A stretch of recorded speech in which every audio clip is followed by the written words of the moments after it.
پیش ہے ہندی زبان میں اپ ڈیٹ۔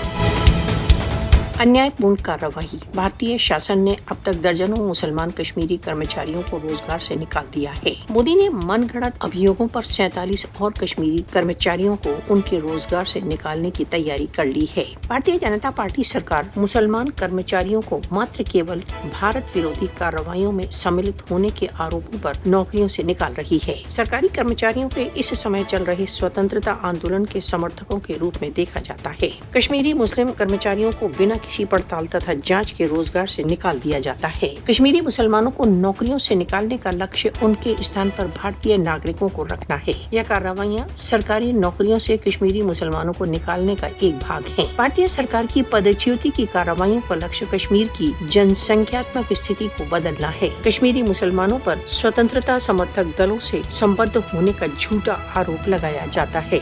अवैध पदच्युति राजनीतिक विरोध पर मोदी के पार्श्विक आक्रमण का एक भाग। केवल मात्र अन्याय। पदच्युत कर्मचारियों को एक बार भी उनको सुने जाने का अवसर नहीं दिया जाता।